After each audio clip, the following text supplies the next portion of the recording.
Welcome, brave listeners. Tonight, I invite you to step into the darkness, to let the unknown whisper in your ear. These are not just stories. They are echoes of something deeper, something that lingers just beyond the veil of reality. Keep the lights low, the volume high, and whatever you do, don't look behind you. Now let's begin. Moving into my new apartment felt like a fresh start. It was a small unit on the third floor of a pre-war building in the heart of downtown. The brick exterior and wrought iron balconies gave it a vintage charm that reminded me of old movies. It wasn't perfect. There were creaky floors, the occasional draft through the windows, and the constant hum of the city below, but for the price I was paying, I couldn't complain. I had been searching for months, sifting through overpriced and poorly maintained apartments, so when I found this one, I signed the lease almost immediately.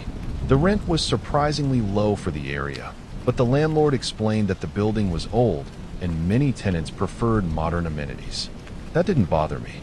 I liked old places, they had character. The first few days passed uneventfully. I settled in, unpacked my boxes, and got used to the quirks of the apartment. The way the floor groaned under my feet in certain spots, the faint scent of aged wood, and the way the pipes rattled whenever I turned on the hot water. At night, I could hear the distant sounds of the city, car horns, laughter, and the occasional siren. It was comforting in a way, a reminder that I wasn't alone. For the first week, everything seemed normal. The first time I noticed something strange, I told myself it was nothing. It was around 2 a.m., and I was up late, scrolling through my phone in bed. The apartment was quiet except for the occasional muffled sounds from the street below. I had just turned off my screen when something in the living room caught my eye. A flicker of movement. At first, I thought it was just a trick of the light, maybe a passing car casting shadows through the window. But as I focused, I saw it again. A dark shape drifting across the glass, moving slowly before vanishing into the night. I sat up, my heart beating a little faster. The window was shut, and I lived on the third floor. There was no fire escape outside, no ledge wide enough for someone to stand on. Still, I tried to reason with myself. It could have been anything, a cloud passing over the moon, a shifting curtain, even my own tired eyes playing tricks on me. But then, the temperature in the room dropped. A sharp, unnatural cold settled over me, raising goosebumps on my arms. It wasn't just a draft. It felt different, heavy, pressing. I shivered and pulled the blanket around me, suddenly uncomfortable in my own space. I forced myself to look away from the window. Just tired, I muttered under my breath. Nothing weird. Eventually, I fell asleep, convincing myself that it had been nothing. But deep down, something didn't feel right. At first, I tried to forget about the shadow in the window. I told myself it had been nothing, that I was just tired. But as the nights passed, that uneasy feeling only grew stronger. It started with small things. Some nights, just as I was drifting off to sleep, I would hear faint whispers in the hallway outside my apartment. Low, indistinct murmurs, like someone was standing just beyond my door, speaking in hushed tones. The first time I heard it, I assumed it was my neighbors. But when I pressed my ear to the door, the hallway was silent. Then there was the feeling of being watched. I would be sitting on my couch, reading or watching TV, and suddenly feel an overwhelming sense that someone was behind me. The hairs on my neck would rise, and my body would tense instinctively. But whenever I turned around, the apartment was empty. The air would be still, heavy, as if something had just been there a moment ago. But the worst part was the waking. Every night, without fail, I would wake up at exactly 2 a.m. No sound, no movement, just an abrupt jolt from sleep, as if something had pulled me back to consciousness. I would lie there, staring at the ceiling, my heart pounding for no reason. Some nights, I felt as if someone was standing in the corner of my room, just out of sight. I tried everything, leaving the lights on, playing soft music, even rearranging my bedroom furniture. Nothing helped. No matter what I did, I would wake up at 2 a.m., trapped in that same eerie silence, unable to fall back asleep. The apartment no longer felt like my home. It felt wrong, like something was waiting for me to notice it. I wasn't the type to believe in ghosts. But after a week of restless nights, the whispers, and the feeling of being watched, I needed answers. That's when I decided to talk to Carlos, the building's caretaker. Carlos had worked here for years, an older man with a quiet demeanor and a cigarette always tucked behind his ear. I found him in the lobby, fixing a broken light fixture. When I mentioned my apartment, his expression barely changed, but I caught the brief hesitation in his hands before he spoke. "You settling in okay?" he asked, avoiding my eyes.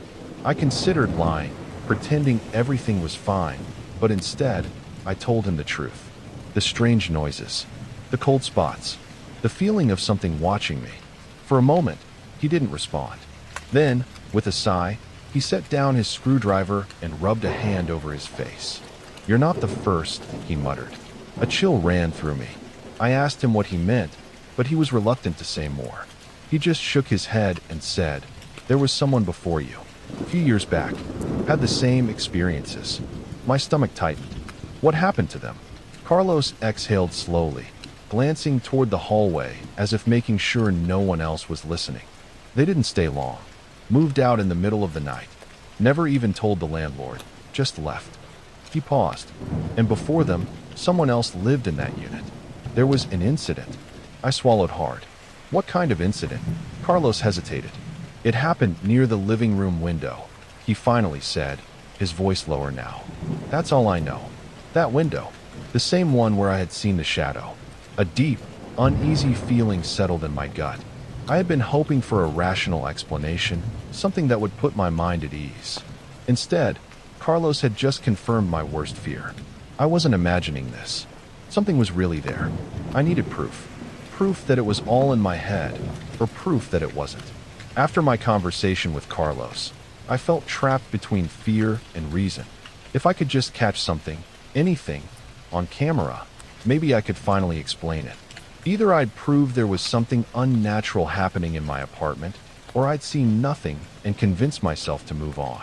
So I set up my phone on a tripod in the living room, aimed directly at the window. I also ordered a couple of cheap motion sensors online and placed them in different spots, one near the window, another by my bedroom door. If something moved, I'd know. The first night, I stayed up late, watching TV in my bedroom with the door slightly open. Every now and then, I'd glance toward the darkened living room, half expecting to see movement. But nothing happened. Not until I checked the footage the next morning. There was nothing dramatic, no ghostly figure, no shifting objects. But there were flickers, brief distortions in the video, almost like static, that appeared near the window at random intervals. They lasted less than a second, just enough to be noticeable, but not enough to make sense. Then there were the motion sensors. The one near my bedroom door never went off, but the one near the window? It triggered 3 times that night, each time at exactly 2 a.m. That was enough for me. I told myself I'd keep the camera running, try to get something clearer, but deep down, I knew I didn't want to. I started avoiding the living room at night altogether. I would double-check the locks, shut my bedroom door, and keep my back turned to that part of the apartment. Because I was no longer just afraid of what I might see. I was afraid that whatever was there might start to notice me too. Sleep deprivation does strange things to the mind. By the second week, I was barely sleeping at all. Every night, I would wake up at exactly 2 a.m., my body locked in a cycle I couldn't break. The motion sensor near the window continued to trigger, and though I had stopped checking the footage, I knew, deep down, I wasn't alone in that apartment. It was starting to wear me down. During the day, I told myself I was overreacting. The sunlight streaming through the windows made everything feel normal again, almost safe. But as soon as dusk settled in, the fear crept back. Every sound made me jump. The old pipes groaning, the floors settling. These were things I had ignored before, but now they felt different. Intentional. Worse, I started seeing things out of the corner of my eye. A shadow shifting where there was nothing. A movement in the reflection of the TV screen when I was alone. At one point, as I walked past the hallway mirror, I swore I saw something standing behind me. By the time I turned around, I was alone, but my heart was racing so fast I had to sit down. The worst part was the feeling of being watched. It was constant now, like an unseen weight pressing down on me. No matter where I was in the apartment, I felt it. Even in broad daylight, I caught myself glancing over my shoulder, expecting to see something standing in the doorway, just waiting. I wasn't just scared at night anymore. I was scared all the time. Everyone has a breaking point. I didn't think I'd reach mine so soon. It happened on a Thursday night. I had barely slept in days, my nerves frayed to the point where I jumped at my own reflection. That night, I didn't even bother trying to sleep in the apartment. I booked a cheap hotel a few blocks away and packed an overnight bag. I told myself it was just for one night to clear my head, to finally get some rest. But deep down, I knew I wasn't coming back. Before leaving, I forced myself to do one last walkthrough. My suitcase was half packed, but I didn't care. I just wanted to be gone. The apartment felt different that night. Not just eerie, but expectant, as if something knew I was leaving. The air was thick, unmoving, pressing against me with invisible weight. I kept my head down, grabbing only the essentials, refusing to acknowledge the darkened living room. My chest was tight, my skin cold with fear, but I didn't look. I wouldn't. Then, as I stepped into the hallway, I heard it. A soft creak. The sound of a footstep inside my apartment. I didn't turn around. I didn't check the cameras. I walked out the door, locked it, and kept walking, my hands shaking so badly I could barely grip my suitcase. I spent that night in the hotel, finally able to sleep for the first time in weeks. The next morning, I returned only long enough to grab the rest of my things. I didn't bother inspecting the place. I didn't check the window. I didn't even say goodbye to Carlos. I just left, and I never looked back. As I stood in the empty apartment for the last time, a strange mix of relief and unease settled over me. The place was silent, too silent.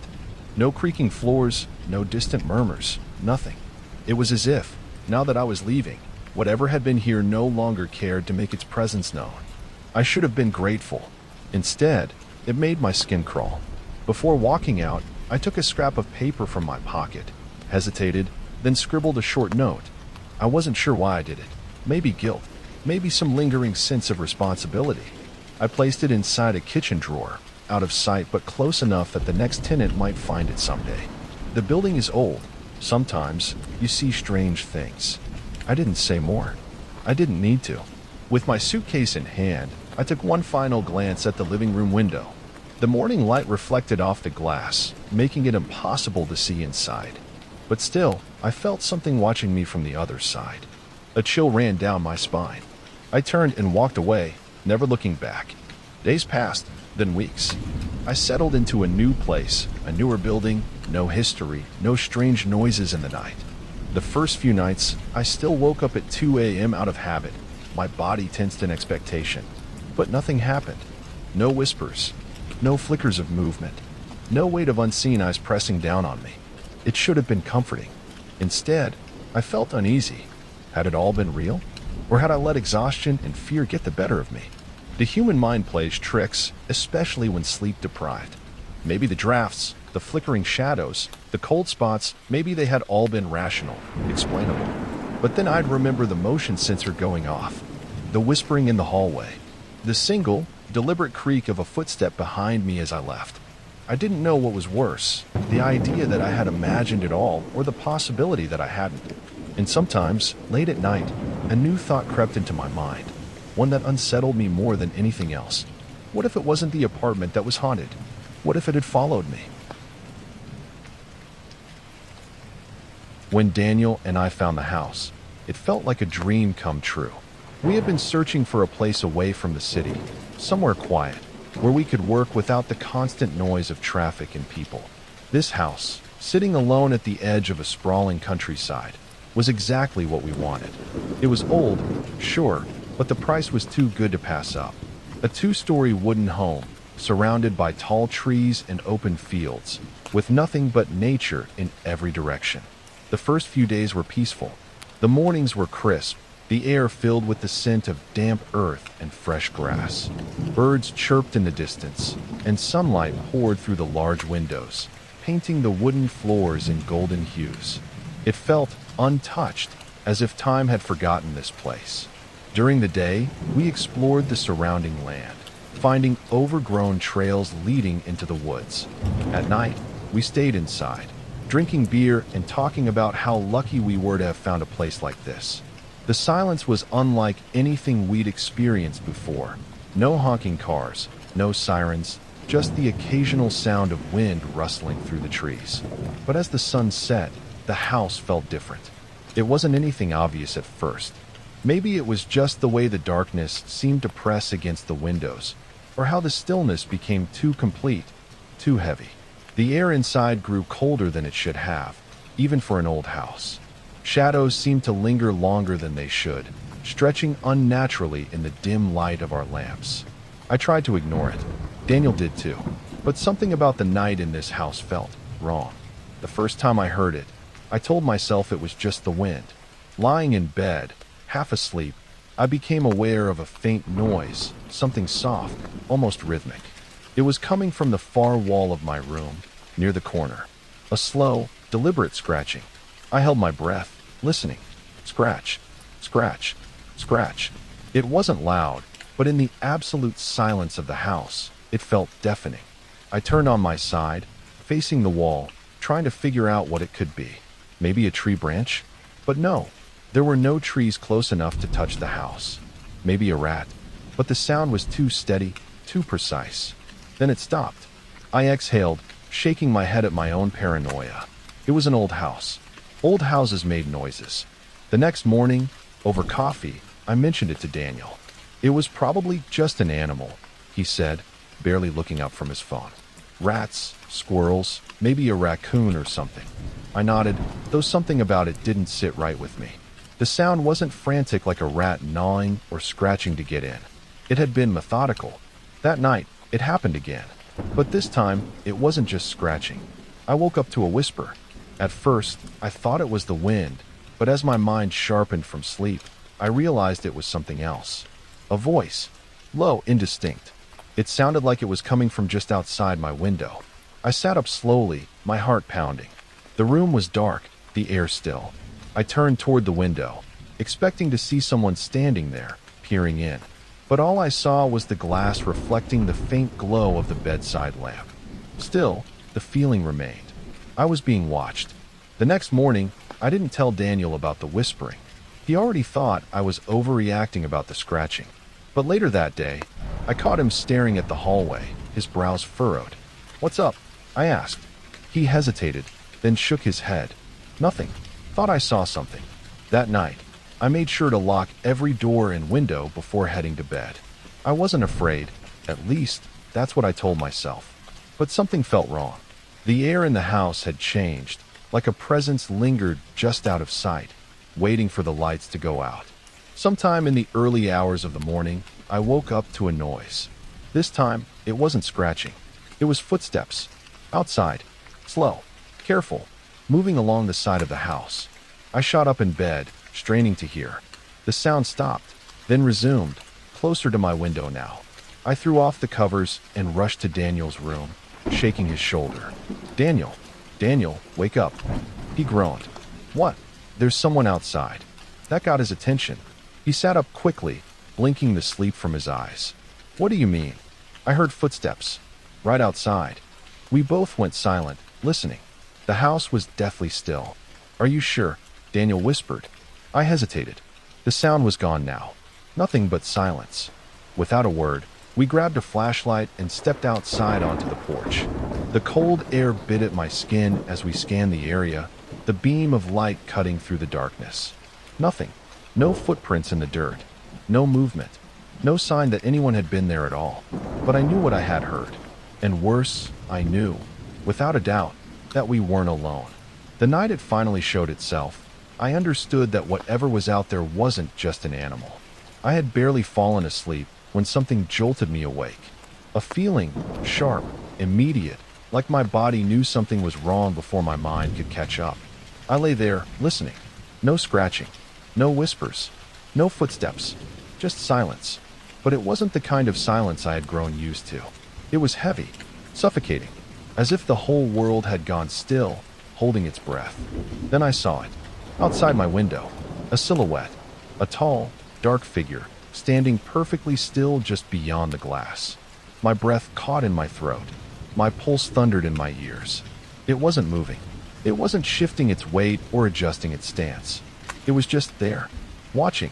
For a long moment, I couldn't move, couldn't blink. I felt frozen, trapped in place by its presence.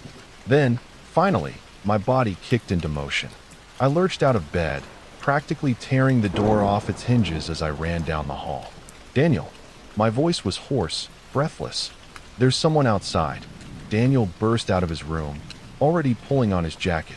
I grabbed the flashlight, my hands shaking as I fumbled with the switch.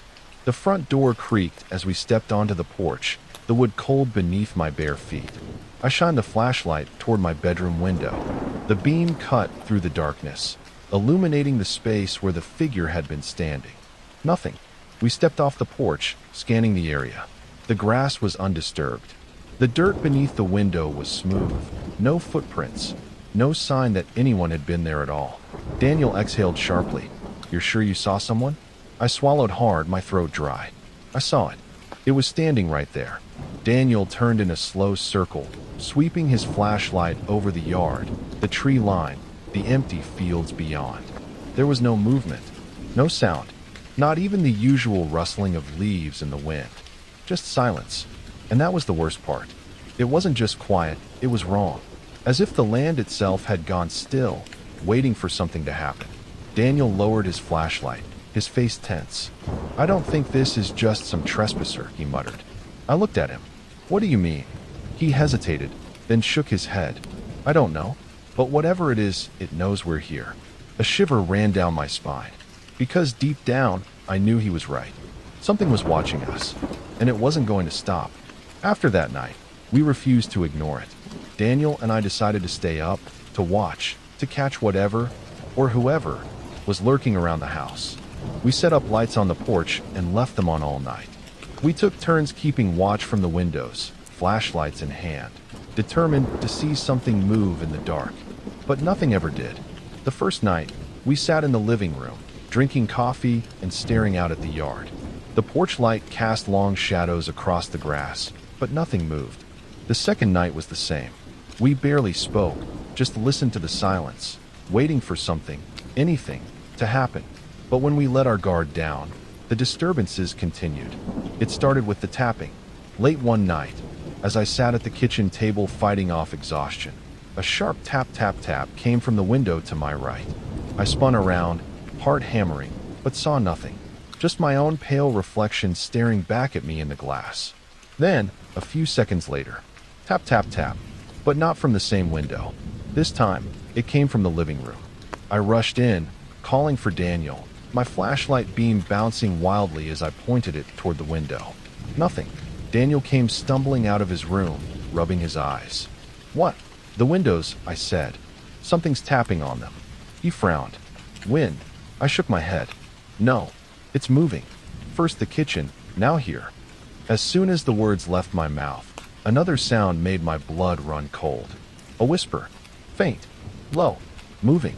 We both froze, listening as it drifted from one window to the next, circling the house. A soft, unintelligible voice that never stopped long enough for us to make out the words. Daniel grabbed a flashlight and threw open the front door, stepping onto the porch. I followed close behind, every muscle in my body tense. We shined our lights over the yard, across the trees, toward the fields beyond. The night stretched out before us, still and empty. Nothing. Again. But when we stepped back inside, something felt off. It took me a moment to realize it. At first, I couldn't put my finger on it. The air seemed different. The silence seemed different. Then I saw it. The chairs around the kitchen table had shifted. Not by much, just a few inches out of place. Just enough to be wrong. Daniel noticed it too. His jaw tightened. "Did you move those?" I shook my head. Neither of us spoke for a long moment. Then he exhaled, running a hand through his hair. "It's been in here." I didn't argue, because deep down, I knew it was true. Whatever was watching us from the dark, it wasn't staying outside anymore. We stopped pretending we could handle it. The sleepless nights, the constant unease, the feeling of being watched, it all started to wear us down. Every night was a battle between exhaustion and paranoia, and every morning we woke up feeling worse than the last. I stopped sleeping in my bedroom entirely. I couldn't shake the image of that shadow outside my window, standing so still, so patient.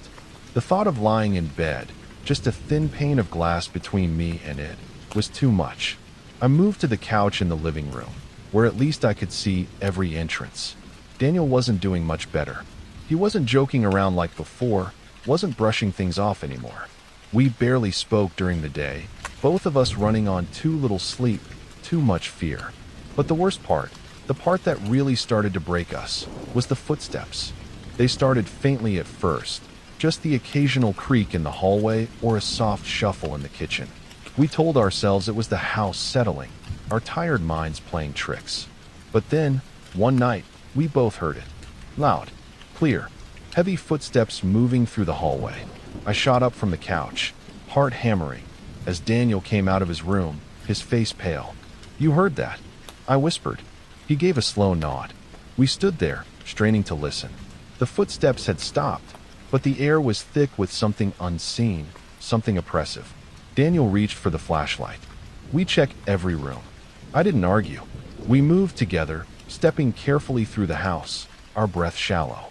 The kitchen was empty. The bathroom, nothing. Daniel's room, exactly how he left it. Then, finally, my old bedroom. I hesitated before opening the door, my hand hovering over the knob. A deep sense of dread settled in my stomach, like whatever was tormenting us wanted us to look. I forced myself to push the door open. The room was empty. No footprints. No signs of anyone hiding. Just silence. The only thing out of place was the window. It was unlocked. I knew I had locked it. I had checked it over and over again. Daniel met my eyes, and I could see the same realization sinking in. We weren't dealing with some random trespasser. Something was inside with us. Something that could come and go as it pleased. And no matter how much we watched, no matter how many lights we left on, no matter how hard we tried to fight it, we were never going to catch it. We stopped trying to catch it. Now, we just wanted to keep it out. Daniel and I spent the next day barricading the windows. We dragged old wooden boards from the shed out back, nailing them across the frames. We knew it wouldn't stop something that could slip in and out without a trace, but at least it made us feel like we were doing something. We set up makeshift alarms, simple things like stacking chairs against doors and balancing cans on windowsills. If anything moved, we'd hear it. But nothing ever did. The nights stretched on in unbearable silence. We sat awake, side by side in the living room, gripping flashlights and drinking coffee like it would help keep us sane. We talked about calling the police. But what could we tell them? That someone was standing outside, watching us. That we heard whispers and footsteps, but never saw a person? That something was moving inside our house, yet nothing was ever out of place? We knew how it would sound. We would be dismissed. So we stayed. And then, on the final night, it happened. It started with a single thump against the far wall. I sat up straight, gripping the flashlight. Daniel looked at me, his jaw clenched. Another thump. Louder. Then another. And another. The sound grew, surrounding us. Heavy impacts slamming against the walls from every direction. It wasn't random. It was rhythmic. A slow, steady pounding, as if something, or someone, was knocking. The whispers followed. Low at first, then rising, moving, circling the house.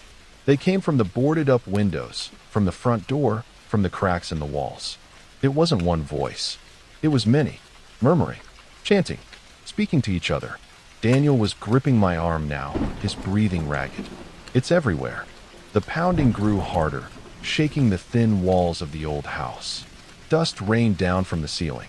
The whispers became urgent, overlapping, layers of voices speaking in a language I didn't understand. Then, it all stopped. Instant. Sudden. Like nothing had happened. The house was silent again. The air thick and unmoving. I could feel it. Something was waiting. Watching. Deciding. And for the first time since we had moved in, I knew. If we stayed another night, we wouldn't make it out. We didn't talk about it. We didn't plan. We just knew. As soon as the first sliver of dawn touched the horizon, Daniel and I moved. Neither of us had slept. Not that we could have. Not after what happened. We had sat in the living room, stiff with fear, waiting for the next sound, the next whisper, the next thing to happen. But the house stayed silent. And that silence was the final warning. We gathered our things as fast as we could. Not carefully, Just whatever we could shove into our bags. Clothes, wallets, keys. Essentials. The rest didn't matter. We abandoned the furniture, the dishes, the books, everything we had brought to this place, thinking it would be our home. Daniel was shaking as he zipped up his bag. We should have left days ago. I didn't argue. We threw open the front door, stepping onto the porch as the early morning mist curled low over the ground. The sky was still gray, the fields stretching out, quiet and unmoving. We didn't lock the door behind us. Didn't say goodbye. We just got in the car. Daniel turned the key, the engine roaring to life. Gravel crunched beneath the tires as we pulled out of the long, dirt driveway, the house shrinking behind us. I didn't look back. But then, Daniel cursed under his breath. And I saw it. At the edge of the tree line, where the grass met the woods, something was standing there. Tall, motionless, a shadow among the trees. It didn't move. It didn't chase us. It just watched. My stomach twisted into a knot, my hands going ice cold. I wanted to believe it was my imagination, that my exhausted mind was conjuring shapes from nothing. But Daniel saw it too. He gripped the wheel tighter, his knuckles white. "I'm not stopping," he muttered. I didn't reply. We drove in silence, the house disappearing behind us. We didn't talk about what we had seen. We didn't stop until we reached the city. And even then, we never truly left it behind. Because some nights, even in my new apartment, in a place far from that house, I still feel it. That sensation of being watched, of something just beyond the window, standing still, waiting. And I know, we never escaped. We never went back. We never spoke about returning for the things we left behind. Our furniture, our books, the pieces of our lives we abandoned in that house. Whatever was there could keep them. For months, I tried to explain it to myself. Maybe it was just paranoia. Maybe the isolation, the creaking old house, the long nights with too little sleep had gotten to us. But deep down, I knew the truth. I never told Daniel, but sometimes, especially in the dead quiet of the night, I still feel it. That presence, that watching. I tell myself it's nothing, that I'm just remembering, that my mind is playing tricks on me. But then there are nights when I wake up suddenly, my heart racing, unsure why. Nights when I catch the faintest sound, something just outside my window. A whisper, a tap. And in those moments, one thought crawls into my mind, settling there like a sickness I can't shake. Did we leave it behind? Or did it follow us? Because no matter how far we ran, I don't think we ever truly escaped. I still remember the day I first stepped into my in-laws' house. It was one of those old American homes, built long before modern conveniences were a thing. The wooden floors creaked with every step, and the walls seemed to hold stories no one had told in years. My wife, Emma, had grown up here, but I had only visited a handful of times. It was a quiet autumn afternoon when my father-in-law, Richard, asked me for a favor. He was a serious man, never one for small talk, always straight to the point. That day, he pulled me aside while Emma and her mother were chatting in the living room. "We might have a leak up in the attic," he said, rubbing the back of his neck. "Water stains are showing up on the ceiling in the guest room. Think you could check it out for me?" I had never been in their attic before, but I wasn't the type to back down from a simple task. Besides, I wanted to stay on Richard's good side. "Of course," I said, giving him a confident nod. "Shouldn't be a problem." I followed him down the hall to the attic entrance, a square wooden hatch in the ceiling with a pull-down ladder. The house was old, but the attic door looked even older, the edges worn from decades of use. Richard handed me a flashlight and patted the frame. "Be careful up there," he muttered. I gave him a quick nod and pulled the ladder down. The hinges groaned in protest as it extended to the floor. The attic smelled of dust and aged wood, but nothing about it struck me as unusual, at least, not yet. I climbed up, expecting nothing more than a few cobwebs and a damp spot in the rafters. But the moment my head cleared the opening, a strange feeling settled over me, like I wasn't alone. The attic door was narrower than I expected, almost like it wasn't meant for frequent use. As I pushed it open, the hinges let out a long, groaning creak, the kind that made the hairs on the back of my neck stand up. I stepped onto the first wooden plank of the attic floor, and it flexed slightly under my weight. The old wood groaned, but the sound was swallowed up by the heavy silence that filled the space. That's when I noticed it. The air. It was cold, much colder than it should have been. Outside, the late afternoon sun was warm, heating the rest of the house to a comfortable temperature, but up here, it felt like the middle of winter. A deep, stagnant chill clung to the walls and floor, like the attic had been sealed away from time itself. I pulled my jacket tighter around me and clicked on the flashlight. The beam cut through the dusty air, illuminating a space cluttered with forgotten belongings. Old trunks stacked in the corners, a rocking chair covered in a moth-eaten sheet, a wooden dresser with one drawer slightly open, as if someone had been searching through it and left in a hurry. Cobwebs draped from the slanted ceiling like ghostly curtains. Dust floated in the air, disturbed by my presence. The entire attic had the feeling of a place that had been left untouched for years, maybe decades. Then I noticed something even stranger. The silence. It wasn't just quiet, it was unnatural. Downstairs, the house had been filled with the usual background noise of life. The murmur of my wife and her mother talking, the occasional clink of dishes, the faint hum of the refrigerator. But up here, nothing. No voices, no wind, no creaking from the old bones of the house. Just stillness. I swallowed, suddenly feeling much less confident than I had a few minutes ago. Then, somewhere deeper in the attic, something shifted. A soft sound, barely noticeable, like fabric brushing against wood. I swung the flashlight in that direction, but the beam revealed nothing. Just more shadows. I told myself it was probably a draft, but something in my gut told me that wasn't true. I took a slow breath, steadying myself. It was just an attic, old, dusty, and a little eerie, sure, but nothing out of the ordinary. I shifted my focus back to the reason I was up here in the first place, checking for a leak. Moving cautiously, I stepped over a stack of cardboard boxes and made my way toward the exposed wooden beams. I ran my fingers along one, searching for dampness, but it felt dry. So did the next one. The floorboards creaked under my weight as I took another step. The air was thick with dust, making my throat itch. I adjusted my grip on the flashlight and crouched down to inspect the floor near the far corner, where Richard suspected the leak might be. The wood looked intact, no signs of water damage. Then I felt it, a sudden, biting chill, like I had just walked into a freezer. The temperature hadn't been this cold a moment ago. The shift was instant, unnatural. I exhaled, and my breath came out in a thin, white mist. I froze. That wasn't normal. A house this old could be drafty, sure, but not like this. Not enough to make my breath visible. I rubbed my arms, trying to shake the feeling creeping up my spine. Then I heard it, a sound from the far end of the attic. A faint, dragging noise. I whipped the flashlight in that direction, the beam cutting through the shadows. For a second, I thought I saw something move, a shifting of darkness near an old wooden dresser. But when I focused, there was nothing there. I stood completely still, listening. The silence had returned, pressing against my ears like cotton. It's just shifting debris, I told myself. A rat, a settling board, nothing more.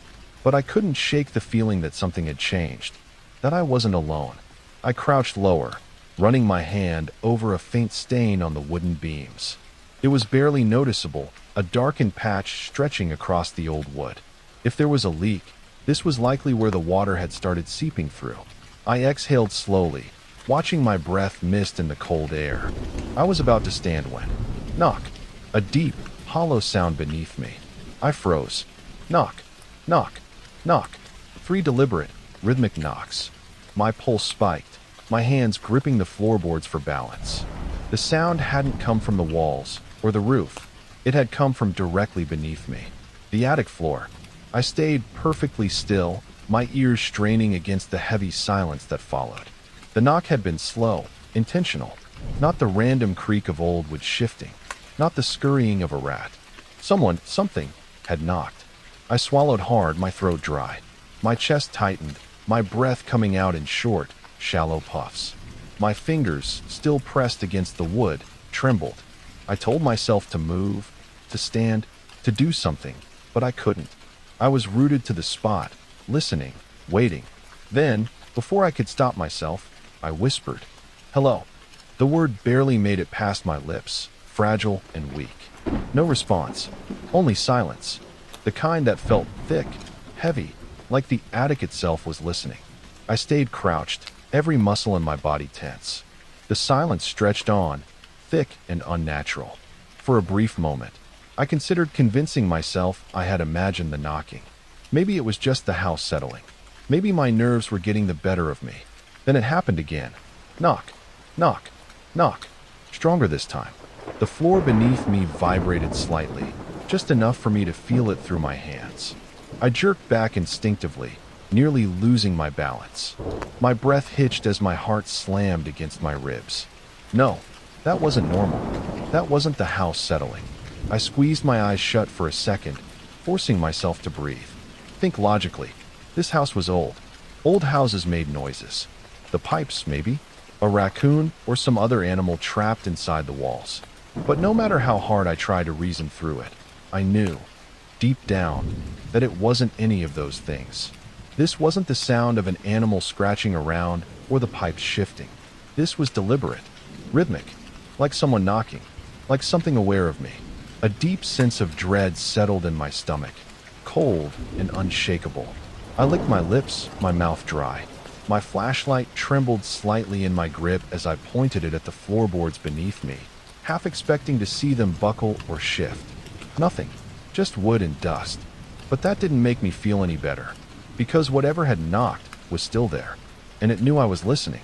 The flashlight flickered, just once, a brief sputter, but it was enough to send a jolt of panic through my entire body.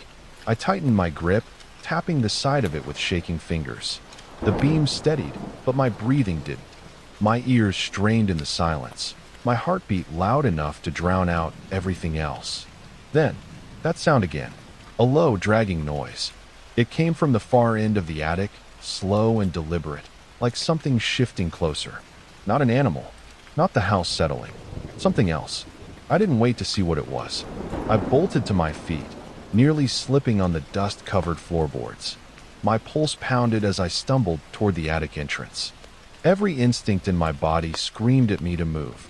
Behind me, the air felt heavier, like something unseen was bearing down on me. Watching, I didn't dare look back. The attic ladder groaned under my weight as I practically threw myself onto it. I scrambled down, my feet slipping in my rush. My breath came in ragged gasps, my hands shaking as I reached the floor. The second my feet hit solid ground, I grabbed the attic door and shoved it upward with both hands. The wooden panel slammed shut with a thud, sealing whatever was up there back inside. I staggered back, chest heaving, staring at the ceiling. Silence. The house was quiet. Too quiet. I waited, my skin crawling, expecting to hear the knocks again. But they never came, and somehow, that made it worse. I stood there, staring at the closed attic door, my pulse still racing. The silence pressed down on me, thick and heavy, as if the house itself was waiting for my next move. Then, "Are you okay, dear?" I flinched at the sudden voice. My mother-in-law, Linda, stood in the hallway, watching me with a slight frown. I hadn't even heard her approach. I forced myself to breathe, to shake off the lingering terror clawing at my chest. Wiping a shaky hand across my forehead, I turned to face her, plastering on what I hoped was a convincing smile. "Yeah," I said, my voice hoarse. "Just dusty up there." She didn't look convinced. Her eyes flicked to the attic door, then back to me. "You look a little pale." I let out a weak chuckle, trying to sound casual. Guess I wasn't expecting that much dust. Probably should have worn a mask. I could feel Richard's presence before I saw him. My father-in-law stepped into the hallway, arms crossed. "Find the leak." I hesitated, just for a second, but long enough for him to notice. "The beams look dry," I said quickly. "I didn't see any major damage, but honestly, you should probably call a roofer.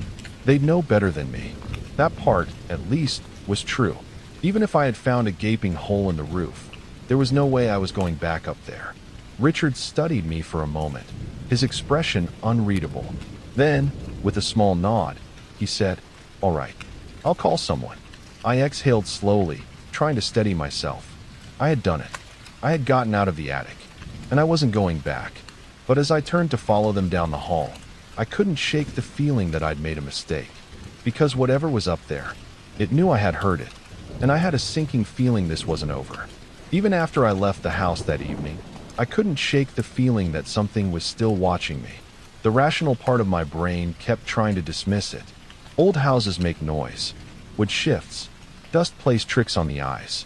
But no matter how many times I tried to convince myself, the memory of those 3 deliberate knocks and the dragging sound refused to fade.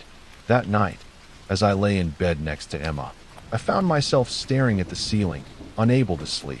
My mind kept circling back to the same unsettling thought. If I had stayed just a little longer, what would I have seen? Over the next few weeks, I avoided talking about it. I didn't tell Emma. I didn't bring it up with Richard or Linda. Maybe part of me was afraid they'd laugh, dismiss it as nerves or an overactive imagination. Maybe part of me didn't want to say it out loud because that would make it real. But every time we visited, my stomach tightened the moment I stepped inside. The house itself felt different to me now, though no one else seemed to notice. I would force myself to smile, to act normal, but my eyes always flicked, just for a second, toward the hallway, toward the attic door. And every time, I quickly looked away, my heart hammering in my chest. I never heard the knocking again. Not once. But that only made the fear worse. Because I kept wondering, had it stopped? Or was it just waiting? I wondered if Richard ever went up there, if the roofer had noticed anything strange. But I never asked. I didn't want to know. What haunted me the most, though, was the question I couldn't answer. Had the knocking been random? Just a coincidence? A trick of the old house? Or had it been meant for me?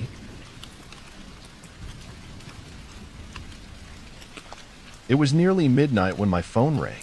The shrill sound cut through the silence of my apartment, jolting me awake. My heart pounded as I reached for the phone, dreading the kind of news that comes at this hour. It was my cousin. His voice was strained, almost trembling. "It's Aunt Linda. She's in critical condition. You need to come to the hospital now." For a moment, I couldn't move. Aunt Linda had practically raised me after my parents passed away. The thought of losing her sent a deep chill through me. "I'll be there soon," I managed to say before throwing on a jacket and grabbing my keys. The drive to St. Mary's Hospital felt endless. The roads were nearly empty, the street lights casting long, flickering shadows. A light drizzle had started, making the windshield wipers groan as they scraped against the glass. When I arrived, the hospital lobby was nearly deserted. A lone receptionist sat behind the counter, her eyes barely looking up from the monitor as I walked past. The smell of disinfectant and something stale lingered in the air. The hallway leading to the ICU was unsettlingly quiet. The overhead lights flickered slightly, casting an eerie glow on the pale green walls. My footsteps echoed as I made my way down the corridor, past empty waiting areas and darkened rooms. A strange sensation crept up my spine, like I wasn't alone, even though no one else was there. I quickened my pace, trying to shake off the feeling. Then, just as I reached the door to the ICU, I thought I heard something soft, almost like a whisper. But when I turned around, the hallway was empty. The hours blurred together as I sat in the waiting area outside the ICU. My cousin had stepped out for coffee, leaving me alone with my thoughts. The beeping of distant monitors and the occasional shuffle of nurses' footsteps were the only sounds breaking the silence. At some point, I checked my watch, 3:07 a.m. I decided to stretch my legs, hoping movement would shake off the exhaustion weighing down on me. The hospital felt even quieter now, the air heavy with a strange stillness. As I walked down a long, deserted corridor, I couldn't shake the feeling that something was off. Then, I saw her. At the far end of the hallway, just beyond the reach of the dim overhead lights, a woman stood with her back to me. She was wearing a pale hospital gown, the kind all patients wore, her bare feet barely visible against the cold linoleum floor. Something about her posture unsettled me. She stood too stiffly, her shoulders unnaturally rigid, as if she was holding her breath. "Ma'am," I called out softly, half expecting her to be a lost patient. No response. I took a hesitant step forward. The air in the hallway felt colder now, my breath coming out in faint wisps. My skin prickled with an unexplainable unease. And then, I blinked. She was gone. No sound, no movement, just an empty hallway stretching out before me. A chill crawled down my spine, and for a second, My legs refused to move. Every instinct told me to turn back, but I forced myself to take a few more steps forward, peering around the corner where she had been standing. Nothing. I let out a slow breath, shaking my head. I must be exhausted. That had to be it. Still, as I made my way back toward the waiting area, I couldn't shake the feeling that something was watching me. I sat beside Aunt Linda's bed, watching the slow rise and fall of her chest. The machines beeped softly, their rhythmic sounds blending with the hum of the fluorescent lights overhead. Her face was pale, her body frail, and even though I held her hand, she felt so distant. I had no idea how much time had passed when the door creaked open. A nurse stepped in, a woman in her late 50s, her uniform crisp but her eyes tired. Her name tag read Karen. "How's she doing?" I asked quietly. "Stable for now," she said, checking the 4 drip. "The doctor will be in soon with more details." I hesitated for a moment, then decided to bring it up. "I saw something strange earlier, in the hallway." Karen glanced at me, her expression unreadable. "What do you mean?" "There was a woman in a hospital gown, just standing there with her back to me. But when I blinked, she was gone." I expected her to brush it off, maybe blame it on my exhaustion. Instead, she paused. Her hands, which had been adjusting the blankets, stilled. "Where did you see her?" she asked, her voice quieter now. "End of the corridor, around 3 a.m. A shadow crossed her face. She exhaled through her nose and pulled a chair closer, lowering her voice. "You're not the first to see her." A cold sensation spread through my chest. "What do you mean?" Karen glanced toward the door, as if making sure no one else was listening. Then she leaned in slightly. "Some of the night staff have seen her too. We don't talk about it much, but she appears from time to time. Always late at night, always in the same gown, and always vanishing just like you described." I swallowed hard. "Who is she?" "No one really knows," Karen admitted. "Some believe she was a patient who passed away here years ago. Others say she's an omen." "Omen?" My mouth felt dry. Karen nodded slowly. "She only appears when someone is close to death." A cold shiver ran through me, settling deep in my bones. I glanced at Aunt Linda, her fragile body barely moving beneath the blankets. I forced out a nervous chuckle. "You don't really believe that, do you?" Karen gave a small, tired smile. "I've worked here for 25 years. I believe what I see." I wanted to laugh it off, tell myself it was just a superstition. But deep down, I couldn't shake the feeling that I had seen something I wasn't supposed to. And worse, what if it had been there for Aunt Linda? I tried to shake off what the nurse had told me. An omen? A spirit? It was ridiculous. Hospitals were places of grief and exhaustion. Of course people imagine things. But as the night stretched on, something inside me remained unsettled. At some point, I stood up to stretch, walking over to the window to clear my mind. Outside, the parking lot was nearly empty, the street lights casting pale pools of light on the pavement. A few cars sat in the distance, their windshields glistening with condensation. I rubbed my tired eyes and exhaled. Then I saw it. In the reflection of the glass, just behind me, a figure. A woman in a pale hospital gown. Standing still, unmoving. A cold, electric shock ran through my body as my breath caught in my throat. My heart hammered against my ribs. She was right there. I spun around, nothing. The room was empty except for Aunt Linda, still unconscious in her bed. The door was closed. No one else was there. I swallowed hard and turned back to the window. The reflection showed only me. My skin prickled as I slowly backed away. I'm imagining things. I have to be. But the feeling of being watched clung to me. I stepped out into the hallway, needing to move, needing to do anything to shake this growing dread. The corridor stretched long and empty ahead of me, the overhead lights buzzing softly. I took a deep breath and walked, my footsteps unnaturally loud against the linoleum floor. And then movement. Out of the corner of my eye, just at the edge of my peripheral vision, a figure stood at the end of the hallway. I turned my head instantly. Nothing. The hallway was empty. I felt my pulse in my throat. My palms were damp. I turned in a slow circle, scanning the silent corridor, the darkened patient rooms, the nurse's station in the distance. No one. But I knew what I had seen. Or rather, what I had almost seen. I forced myself to take a steadying breath and turn back toward Aunt Linda's room. Just exhaustion. Just stress. Then, as I passed a corner, I saw it again. A fleeting shadow. Something slipping just out of sight, vanishing around the bend before I could fully register it. I froze in place, my entire body locked in fear. Was she following me? Watching me? Or worse, was she here for someone else? I didn't know which thought terrified me more. The hours crawled by, slow and heavy. I sat by Aunt Linda's bedside, watching the steady rise and fall of her chest. The beeping of the heart monitor was the only thing grounding me, a constant reminder that she was still here, still breathing. Every now and then, a nurse would shuffle past the door, their footsteps echoing briefly before fading into the stillness of the hospital. But for the most part, the world outside this room felt empty. I glanced at my watch. For 12 a.m. The exhaustion pressed down on me, but I didn't dare close my eyes. My mind was a mess of questions I didn't want to answer. Had I really seen her? Had the nurse's warning gotten into my head? Was I imagining things? Then there was the worst thought of all. If she was real, who was she here for? Aunt Linda's breathing hitched for a second, and I sat up straight. But after a moment, it evened out again. I let out a breath I hadn't realized I was holding. I rubbed my temples and exhaled slowly. The tension in my shoulders was unbearable, my nerves wound so tight, I felt like a single noise would shatter me. Then, silence. The hallway, which had been filled with the distant murmur of nurses and beeping machines, suddenly felt too quiet. The kind of quiet that wasn't normal. I lifted my head, my eyes flicking toward the door. I expected to see her standing there. I could almost feel her standing there.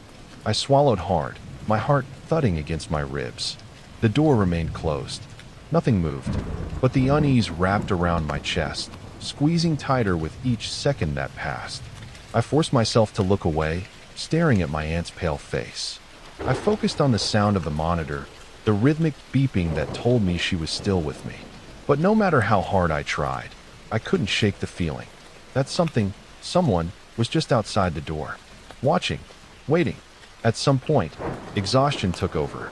I must have dozed off for a few minutes, my head resting on the stiff plastic armrest of the chair. When I opened my eyes, the room was bathed in the soft glow of dawn. The darkness that had clung to the hospital for hours was finally retreating. I sat up, rubbing my eyes. The tension in my body was still there, coiled tight in my muscles, but something felt different. The air felt lighter. The oppressive stillness from the night before had lifted, replaced by the quiet hum of a hospital waking up. Then the door opened. I tensed for a split second, then relaxed when I saw the doctor step in.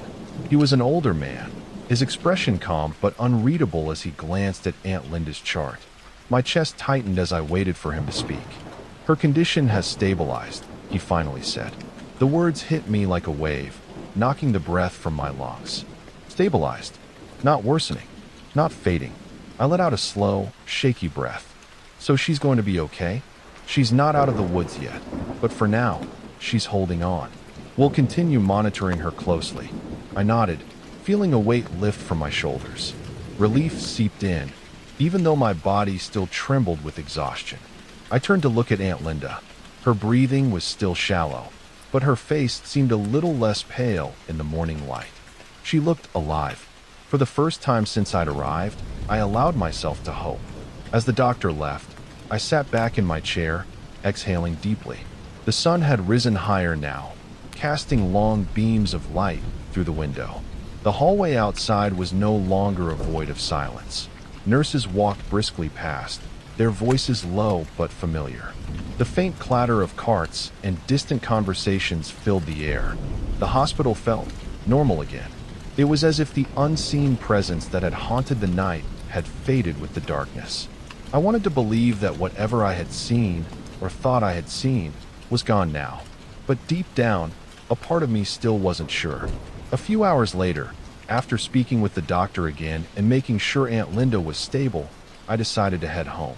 My body ached from sitting in that stiff chair all night, and the weight of exhaustion pressed down on me like a thick blanket.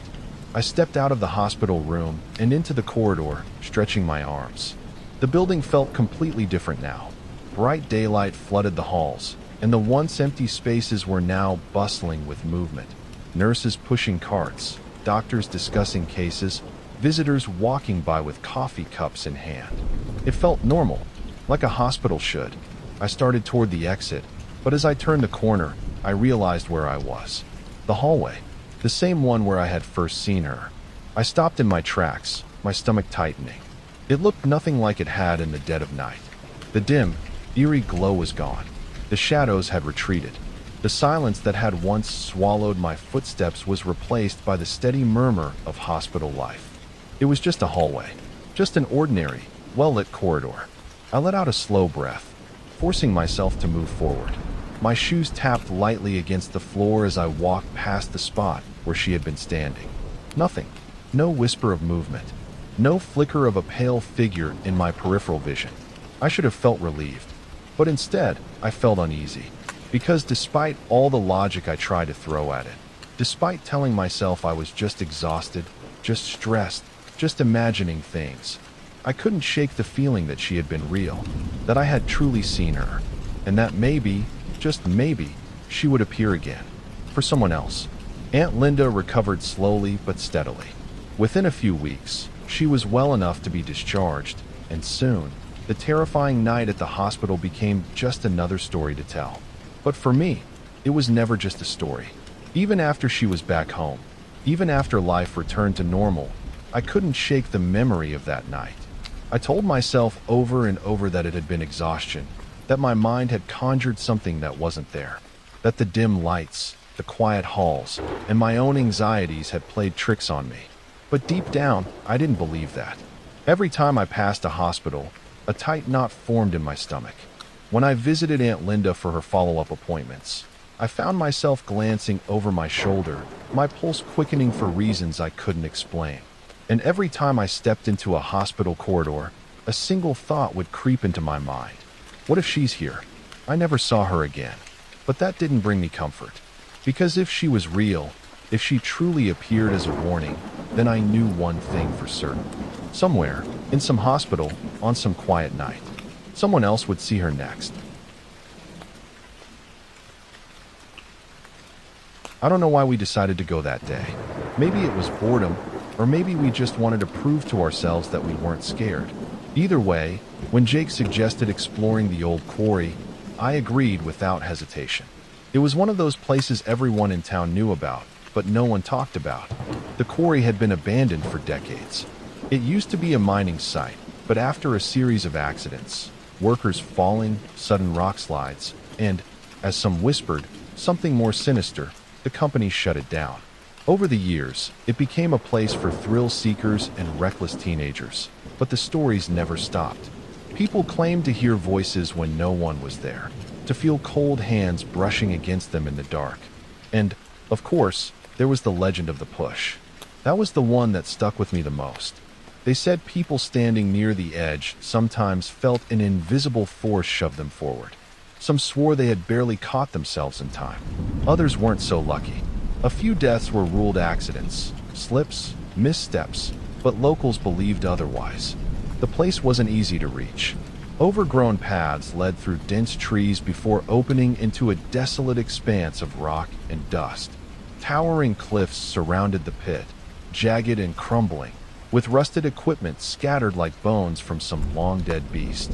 A stagnant pool of water sat at the bottom, black and still, swallowing the sky's reflection. Jake and I climbed over the rusted gate that barely stood between us and the site. A warning sign dangled from one bent post, its faded letters barely readable. Danger, unstable ground. The moment we stepped inside, the air felt different. Still, heavy, as if the whole place was holding its breath. Jake let out a low whistle. "Creepy as hell," he muttered, kicking at a loose rock. It tumbled down toward the pit, vanishing into the shadows below. I nodded but said nothing. A shiver crawled down my spine, though the air was warm. We had come here to explore, but part of me wondered if we had just made a mistake. We moved carefully over the uneven ground, stepping over broken slabs of stone and rusted metal scraps. The quarry was silent, the kind of silence that felt unnatural. No birds, no insects, not even the wind moving through the trees. The only sounds were our footsteps and the occasional scrape of loose gravel shifting under our weight. Jake was ahead of me, his hands gripping the rough stone as he climbed toward a higher vantage point. "We'll get a killer view from up there," he called back, his voice slightly muffled by the stillness around us. I followed, placing my hands and feet carefully. The rock face was unstable in places, worn down by time and weather. About halfway up, Jake paused. "Man, be careful. This part's kinda." Before he could finish, I heard the sharp sound of stone breaking loose. Jake's foot slipped. He let out a short, startled yell as he lost his balance, his body twisting awkwardly. His hands scrambled for a grip, but the rock crumbled under his fingers. He tumbled down a few feet before landing hard on his side. A sharp curse escaped his lips. I climbed down as quickly as I could. "You okay?" Jake winced, rolling onto his back. He gritted his teeth and sat up slowly, testing his right ankle. "Damn it," he muttered. "I think I twisted it." I crouched beside him. His ankle was already swelling, an ugly shade of red forming beneath the dirt and dust. "We should get you out of here," I said. Jake shook his head. "Nah, it's not that bad. I just need to rest for a bit." He exhaled sharply, rubbing his ankle. "You keep going. No point in both of us missing out." I hesitated. Something about this didn't feel right. The quarry had been giving me a bad feeling since we arrived, and now Jake was injured. Maybe this was a sign to turn back. But Jake waved me off. "Seriously, dude, go check it out. Just don't fall like I did." He forced a grin, though his face was tight with pain. "I'll be fine. I'll wait here." I glanced up at the path ahead. The higher ledge wasn't far now. If I moved fast, I could reach it and be back before the sun got too low. "All right," I said reluctantly. "I won't be long." Jake leaned back against the rock. Yeah, go play explorer." I turned and continued climbing, but the silence around me suddenly felt heavier, thicker. It was as if the quarry had been watching, and now that I was alone, it was waiting. With Jake resting below, I pressed on, determined to reach the top.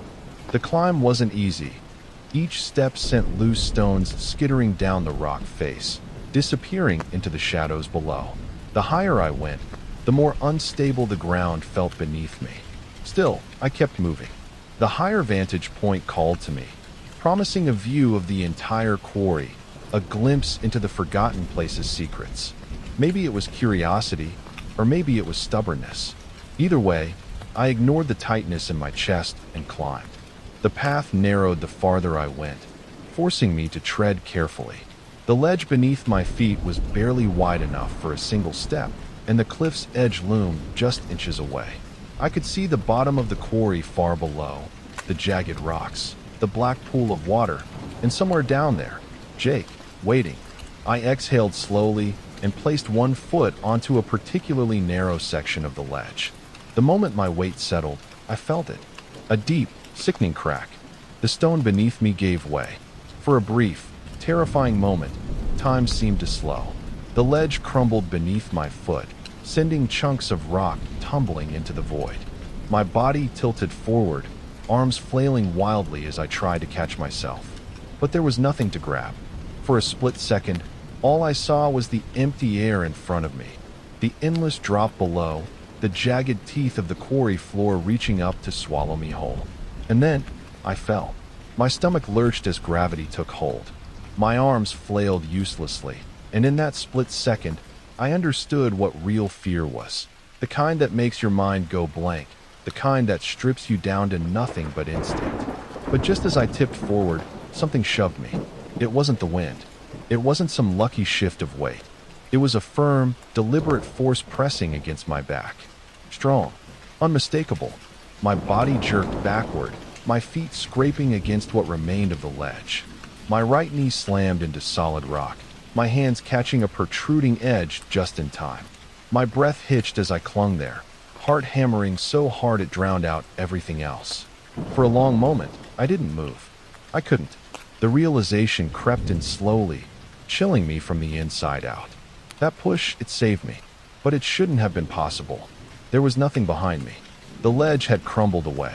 The only thing that should have been there was empty space. I twisted my head just enough to glance over my shoulder. Nothing. Just the sheer drop, the broken rocks below, and the same eerie stillness that had followed us since we arrived. I swallowed hard, forcing air back into my lungs. My hands trembled as I steadied myself, pressing against the cold stone beneath me. That was no accident. Someone had pushed me, and I wasn't sure if it had just saved my life, or if it had meant to do something far worse. I spun around, my breath coming in quick, uneven gasps. Someone had to be there. There had to be an explanation, but there was no one. The rocky path behind me was empty, just jagged stone and the yawning drop where the ledge had crumbled. No footprints, no shifting shadows. Nothing. The wind wasn't even blowing. The air remained unnervingly still, thick with silence. If there had been a sudden gust, I might have convinced myself it had been the cause. But this wasn't wind. It wasn't luck. It was deliberate. I felt my stomach tighten as I looked down toward Jake. He was still sitting on the lower ledge, rubbing his ankle, completely unaware of what had just happened. There was no way he could have reached me in time. Even if he had, how could he have pushed me backward from that distance? I clenched my shaking hands into fists, trying to steady myself. It didn't make sense. I swallowed hard, my throat dry. The old stories about the quarry, about the unseen push, crawled back into my mind like whispers in the dark. I had always assumed they were exaggerations. Now, standing there, alive because of something I couldn't explain, I wasn't so sure anymore. I couldn't stay up there any longer. My hands were still shaking, my legs unsteady as I carefully picked my way back down the rocky slope. Every step felt uncertain, like the ground beneath me might betray me again. By the time I reached Jake, I must have looked as bad as I felt. His eyes narrowed the moment he saw me. "Dude," he said, shifting his weight on his injured ankle. "You look like you just saw a ghost." I hesitated, glancing back up toward the crumbling ledge. The memory of that force, steady, undeniable, was still fresh in my mind. I almost fell, I admitted, my voice lower than I intended. Jake gave a short, humorless laugh. "Yeah, welcome to my world." "No," I said quickly. I did fall." I swallowed hard. Something pushed me back. Jake's smirk faded. "What?" I nodded, trying to steady my breathing. I stepped onto a bad spot. It broke apart under me. I was falling. And then I felt something shove me. Hard. Like someone was right behind me. Jake stared at me, the amusement completely gone from his face. He scanned the cliffs above, as if expecting to see someone standing there. But there was no one. Just empty stone and the slow crawl of the afternoon sun. "You're messing with me," he said, though his voice wasn't as certain as before. "I swear I'm not," I said. There was nothing up there, Jake. For a long moment, he didn't say anything. His fingers tapped against the dusty ground, his brows furrowed. Finally, he exhaled and shook his head. "Maybe you just caught yourself at the last second," he offered. "Adrenaline does weird things." I wanted to believe that. I really did. But deep down, I knew better. Something had been up there with me, and whatever it was, it had touched me. We didn't stay long after that. Jake's ankle was swelling badly, and I was too shaken to keep exploring. We made our way back through the overgrown path, moving slower this time. The silence followed us all the way to the rusted gate, pressing in like a weight on my shoulders. Even after we climbed back over and left the quarry behind, I couldn't shake the feeling of that push. It wasn't just my imagination. It wasn't a trick of balance. I knew what I felt, steady hands, firm and deliberate, shoving me back onto solid ground. And yet, there had been no one there. Jake tried to rationalize it a few more times as we walked, but I could tell he wasn't as sure as he pretended to be. The way he kept glancing over his shoulder, the way his usual cocky attitude had dimmed, he was unnerved, even if he wouldn't admit it. We never talked about going back. Even now, years later, I've never set foot in that quarry again. I don't need to, but sometimes, when I'm alone in a quiet place, I remember that feeling, that unseen force, that push, and I wonder, was something protecting me that day? Or was it warning me? Either way, I listened, and I never went back. For as long as I can remember, my brother Jake and I had dreamed of owning a vintage record store. We grew up surrounded by our father's old vinyl collection. The Beatles, Bowie, Fleetwood Mac, all spinning on his dusty turntable as we sat cross-legged on the carpet, memorizing every lyric. Music was in our blood. So, when we finally saved enough money, we jumped at the chance to open Needle and Groove, our own little shop in the heart of downtown. The building we chose had been abandoned for years, but the rent was cheap, and it had just the right mix of history and character.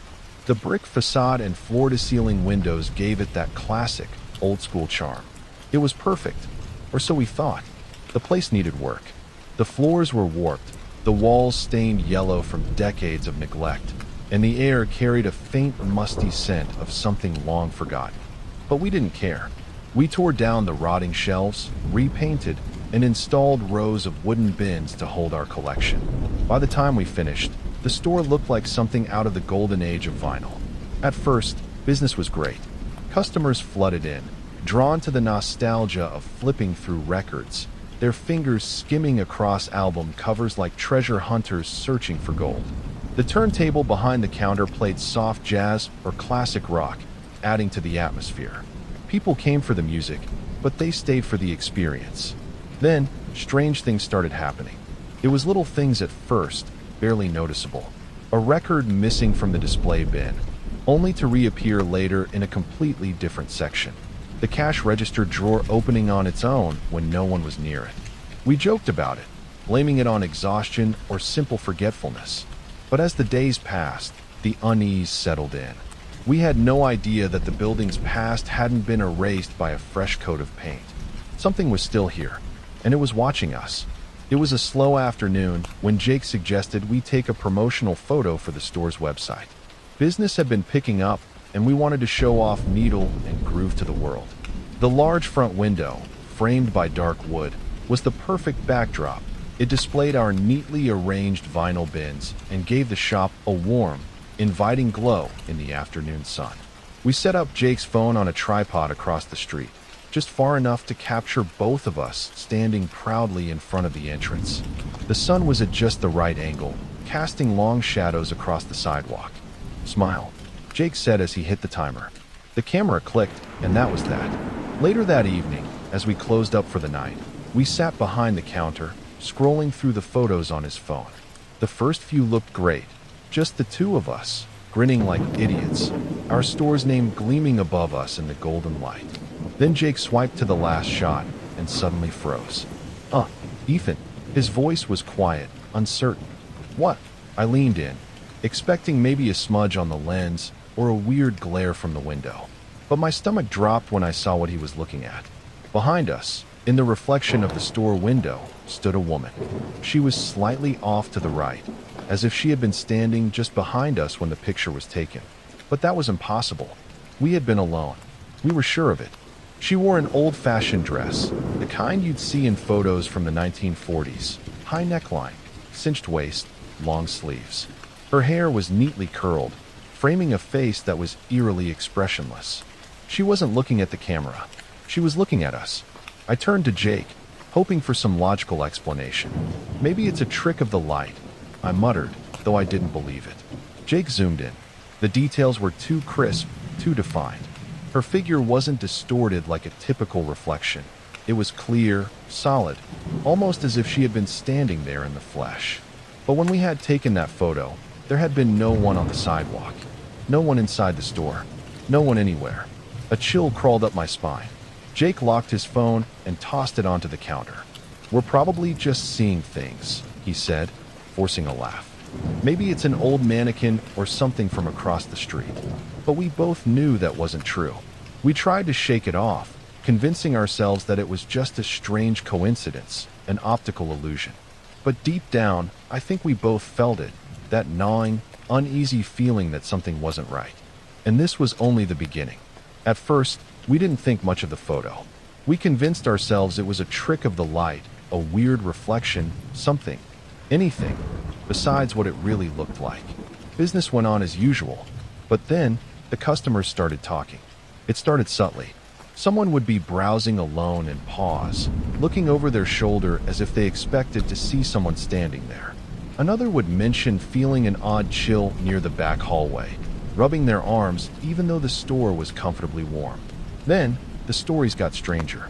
One afternoon, a regular named Greg, a guy in his late 50s who collected blues records, was flipping through a bin when he suddenly stopped and turned to me. "Hey, Ethan," he said, his voice casual, but his eyes were wary. You got another employee in today? I frowned. No, just me and Jake. What? Greg hesitated, glancing toward the back of the store. Thought I saw someone walking in the hallway back there, he muttered. Looked like a woman. I forced a chuckle. Nah, no one's here. Probably just a shadow. Greg didn't seem convinced. He nodded slowly and went back to browsing, but every so often, he'd glance toward the back as if expecting to see something again. Other customers reported similar things. A teenage girl came in with her mom and froze in place after stepping inside. It feels like someone's staring at me, she whispered to her mom, who gave me an apologetic smile before hurrying her out. A man in his 30s told Jake he heard soft footsteps behind him while he was looking through the jazz section, only to turn around and find the store completely empty. At first, we laughed it off. Guess we got ourselves a friendly ghost, Jake joked. But then we started experiencing it, too. One night, after closing, I was restocking the shelves while Jake counted the till. The store was quiet except for the faint crackle of a record playing on low volume. I had just set down a stack of albums when I heard it. Soft footsteps. They came from the back hallway, slow and deliberate, as if someone were walking carefully across the old wooden floor. I froze. Jake! My voice came out quieter than I meant. He looked up from the counter. Yeah. I hesitated. Were you just in the back? He frowned. No. What? I swallowed. The footsteps had stopped the second I spoke. I glanced toward the hallway, but it was empty. Dark. Silent. I forced myself to shake it off. Never mind. But the feeling lingered. The feeling that something unseen had been moving back there. Watching. It wasn't just the customers anymore. Something was here, and it was making itself known. At first, the strange events were small enough to ignore. A misplaced record here, a fleeting shadow there. Easy to explain away. Easy to pretend nothing was wrong. But then, things got worse. One evening, as I was restocking the rock section, I heard a faint SHFF behind me, like something shifting. I turned around, expecting to see Jake moving things around, but the store was empty. I stepped closer to the nearest shelf, and my stomach tightened. A row of records had slid forward, perfectly aligned, as if someone had pushed them all at once. I let out a slow breath, trying to steady my nerves. Okay, maybe the shelf is uneven, I muttered. I nudged the records back into place and walked away. Seconds later, SHFF. I spun around. The records had shifted again. I didn't move them back this time. The next night, I was in the back room, sorting through new arrivals, when I heard something that made my blood run cold. Humming. Soft, delicate, almost like a lullaby. I held my breath. The sound was coming from the hallway just outside the back room. Jake! I called, forcing my voice to stay steady. No response. I grabbed my phone and turned on the flashlight, stepping cautiously toward the doorway. The humming had stopped. I peeked into the hall. Nothing. Just rows of shelves, dimly lit by the flickering light near the emergency exit. I stood there for a moment, listening. The silence felt thick, heavy. I could feel something watching me. A sudden creak shattered the quiet. I whirled around just in time to see the storage room door, a door we always kept shut, slowly swing open. I bolted out of there so fast I nearly knocked over a display stand. After that night, Jake and I started locking up earlier than usual. Place just gives me the creeps after dark, Jake admitted one evening as we hurried through closing duties. I nodded. Yeah, same. We never said it out loud, but we both knew the truth. Something was in this store with us, and it was getting bolder. By this point, Jake and I were done ignoring it. Something was happening in our store, something we couldn't explain. We needed answers. One night, we decided to stay after closing to investigate. We brought a couple of cameras, an old digital voice recorder, and a notepad to document anything strange.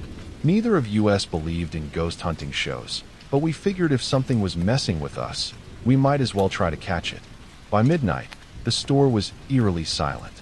The usual city noises, cars, distant voices, had faded, leaving only the occasional groan of the old building settling. We set up one camera facing the back hallway, another near the front counter. The voice recorder sat in the middle of the store. We waited.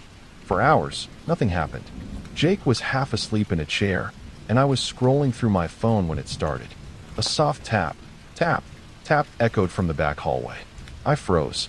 Jake sat up, eyes wide. The sound was unmistakable. Footsteps. Slow. Deliberate.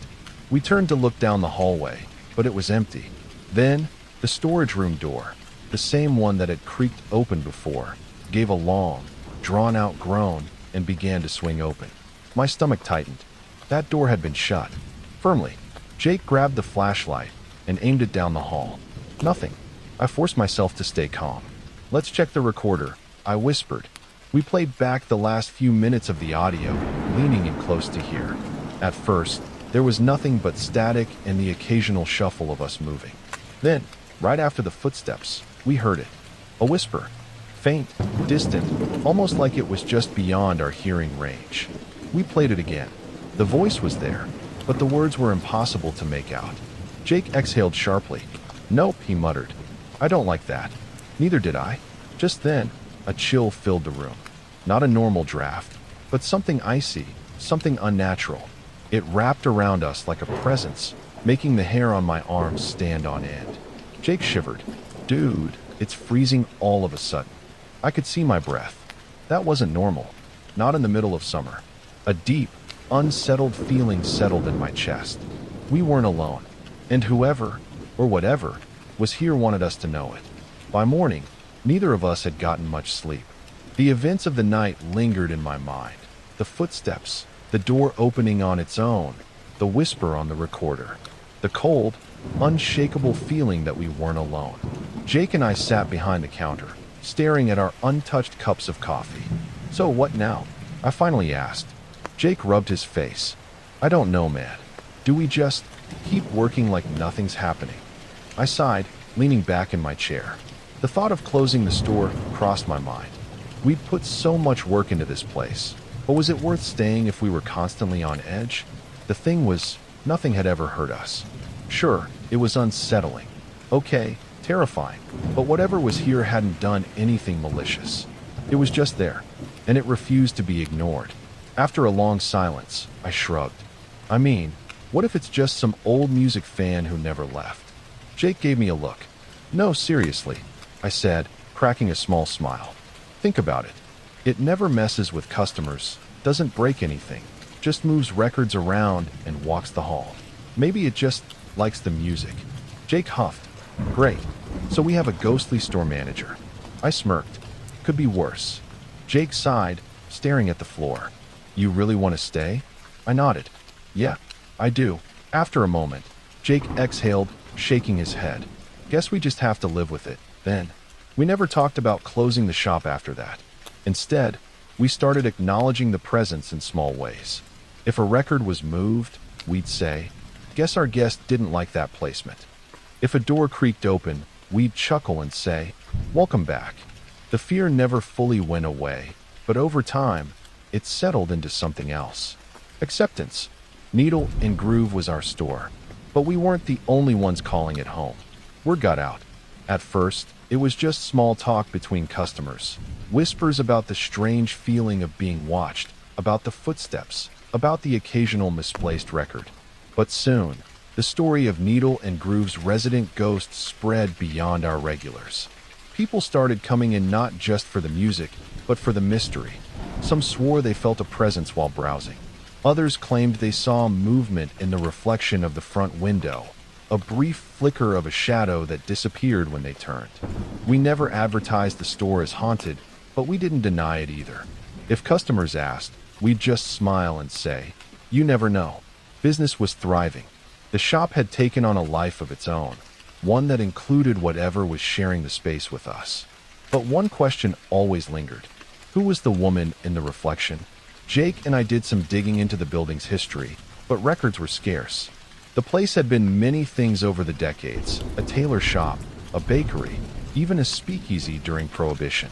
But no major tragedies, no famous ghosts, nothing that stood out. Yet, she was there. Not just in the photo, but in the shifting records, the footsteps, the soft humming. Maybe she was just a part of the building itself, a presence tied to its past. Maybe she had loved music in life and couldn't bear to leave it behind. Or maybe some mysteries aren't meant to be solved. Even now, late at night when the store is quiet, I still feel it, that subtle shift in the air, the weight of unseen eyes watching from the dimly lit hallway. And sometimes, when I lock up and glance at the reflection in the front window, I swear, just for a second, I see her standing there, still watching, still waiting. For what? I may never know. I never used to be afraid of schools at night. If anything, I found them peaceful. As a high school teacher, I often stayed late, grading papers, preparing lessons, or offering extra help to students who needed it. My classroom was a second home, warm, familiar, and safe. After the final bell rang and the last of the students trickled out, the halls emptied, leaving behind an eerie stillness that I found oddly comforting. That evening was no different. It was late autumn, and the sun had already set, casting long shadows across the empty hallways. The custodians had finished their rounds, their distant footsteps and the occasional scrape of a mop against tile fading into silence. Most of the staff had left hours ago, and the only sound in the building was the occasional hum of the overhead lights. I settled into my desk, a stack of essays in front of me. The only thing breaking the silence was the rhythmic scratch of my pen and the faint ticking of the classroom clock. I sighed, rolling my shoulders, enjoying the rare moment of solitude. But I wasn't alone. At first, I thought I was imagining it, the sound of a chair scraping against the floor somewhere down the hall.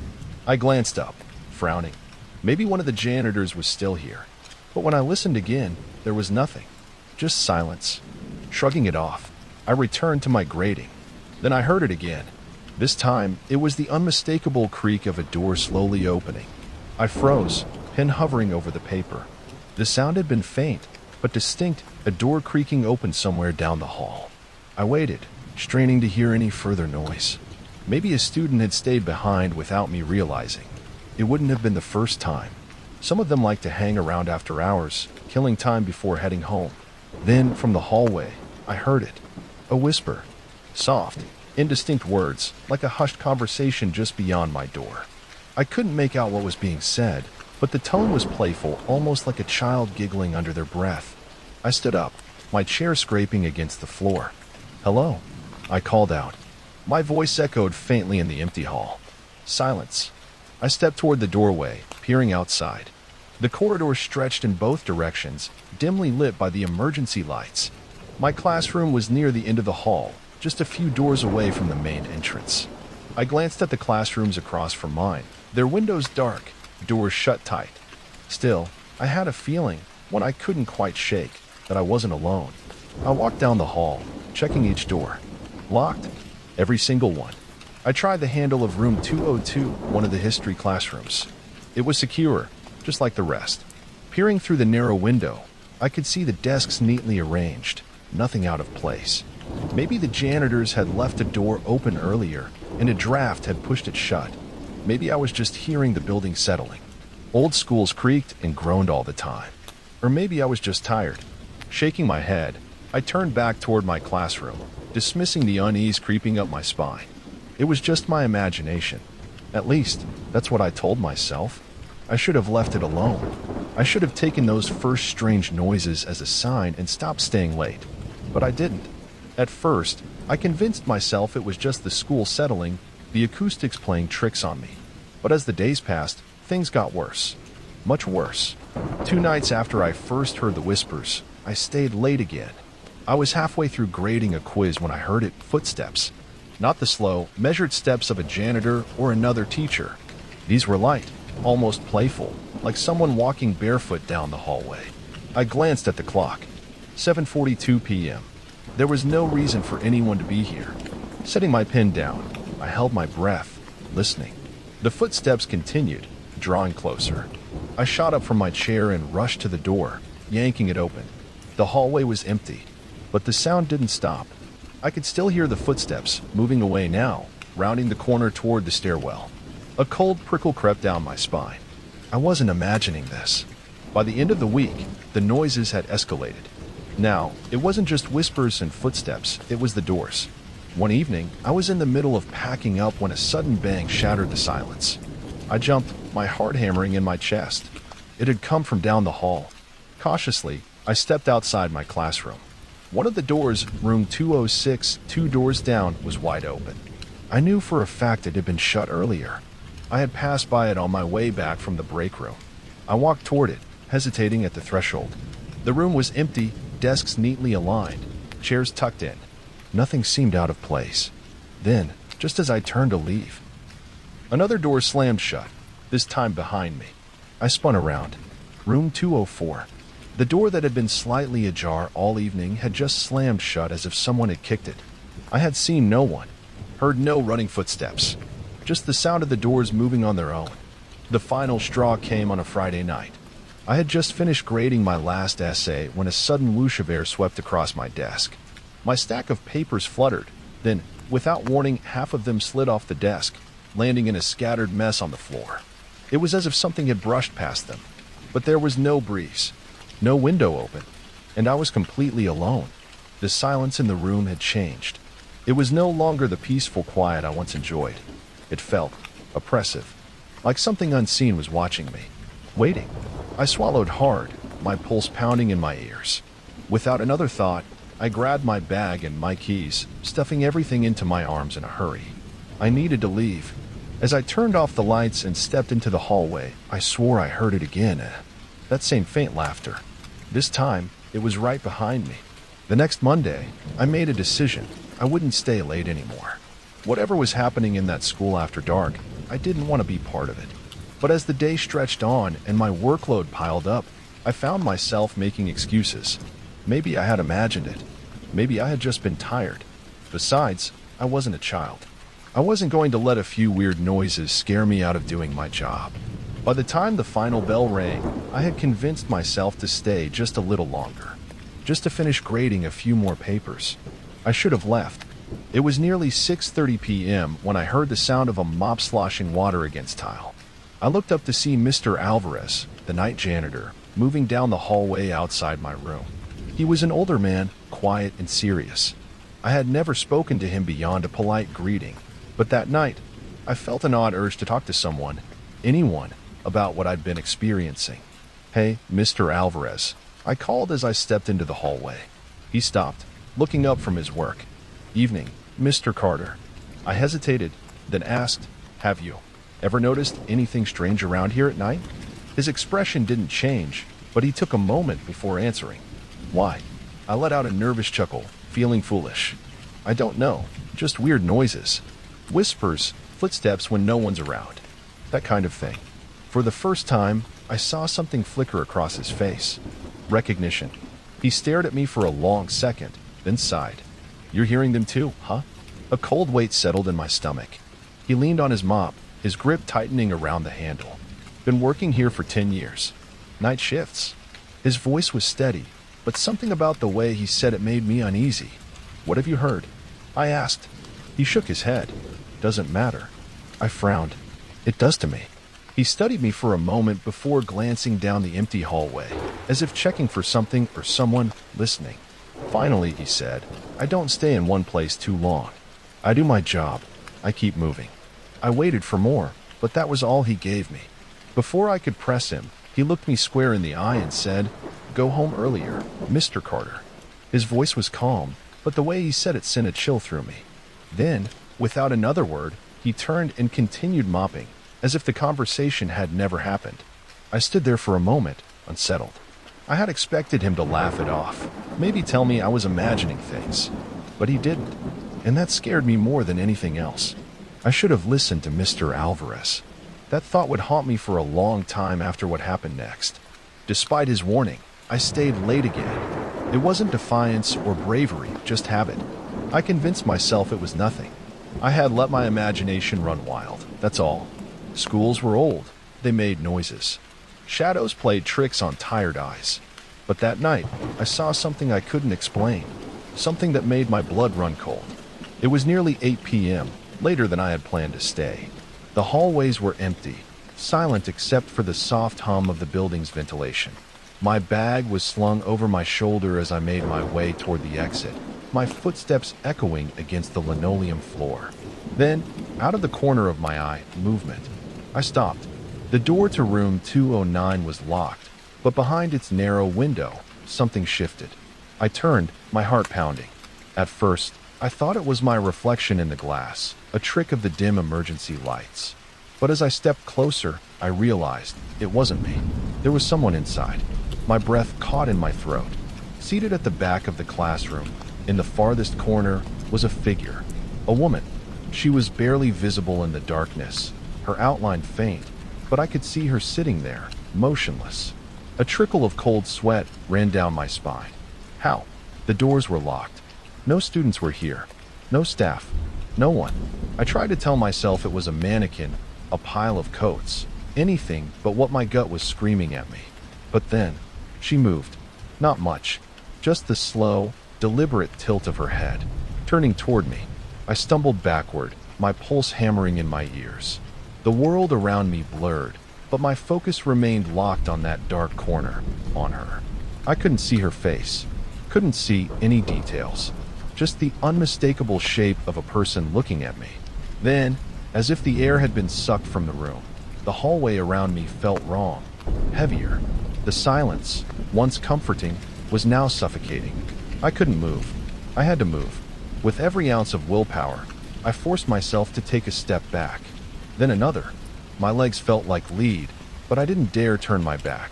As I reached the end of the hallway, I saw something that sent me running. Inside the classroom, the woman, she stood up. I didn't wait to see more. I spun around and bolted toward the exit, my breath ragged, my heart slamming against my ribs. My keys fumbled in my hands as I reached the door, yanking it open with a force that nearly pulled my shoulder. Cold night air hit me like a wave. I didn't stop until I was in my car, hands shaking as I jammed the key into the ignition.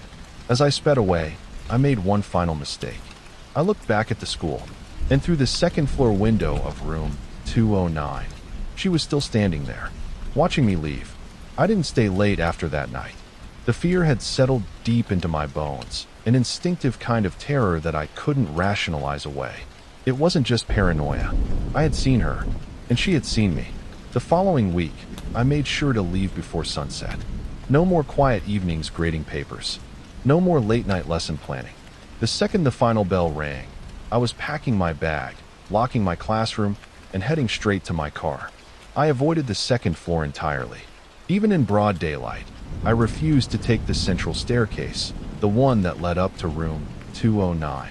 Just walking past it sent chills crawling over my skin, like I was being watched. The few times I had no choice but to go upstairs, when I needed to speak with another teacher or retrieve something from the supply closet, I moved quickly, keeping my gaze straight ahead. I never looked at that classroom window. Not once.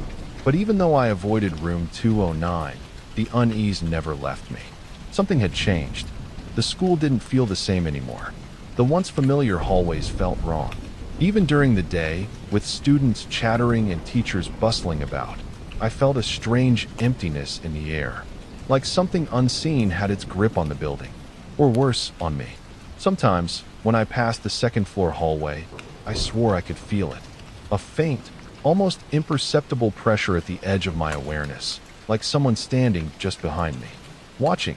Waiting. I told myself I was being ridiculous, that I was letting one terrifying night get the better of me. But deep down, I knew the truth. I wasn't the only one who had seen her. I couldn't be. And if others had, why had no one talked about it? I never expected to inherit anything from my grandmother. She had always been a distant figure in my life, someone I saw only on rare occasions, usually during family gatherings. When I received the call from the lawyer, I was stunned. She had left me her house, a massive Victorian structure standing alone on the outskirts of a quiet, nearly forgotten town. I didn't want it. I lived in the city, had my own routine, my own life. But the lawyer's voice was firm. I needed to at least visit the property, sort out the paperwork, and decide what to do with it. Selling it seemed like the logical choice. The house was over a century old, and from what I remembered, it had always looked like it was fighting against time. Peeling paint, creaking wood, that distinct musty scent of age. Still, there was something about it that made me uneasy. I told myself it was just the idea of uprooting my life, even temporarily. But as I drove through miles of empty roads, Passing only the occasional abandoned barn or faded gas station, the unease grew. When I finally arrived, the house loomed over me in the dying light. Towering, with steep gables and narrow windows, it was the kind of house that didn't belong in this century. It stood apart from the modern world, untouched and unbothered by time. The front door was heavy, and the brass handle was cold under my palm. The moment I stepped inside, a thick silence swallowed me. It wasn't just quiet, it was too quiet, the kind that presses against your ears. The air was still, carrying the scent of old wood, faded wallpaper, and something else, something I couldn't quite place. I walked through the house, my footsteps echoing. Dust clung to the furniture, the once rich fabrics now dull and lifeless. My grandmother's presence lingered, not in a supernatural way, just in the remnants of her life. A teacup left on the kitchen counter, a book with a cracked spine resting on an armchair, a half-burned candle on the dining table. For the first few days, nothing happened. I told myself the house was just a house, nothing more. But at night, when I lay in the bed that had once been hers, the silence felt heavier. It felt like the house was listening. And then, small things began to change. I woke up on the third morning to find the front door wide open. I was sure I had locked it. Before bed, I had checked every door and window, making sure they were secure. The house was old, and the wind howled through the trees at night.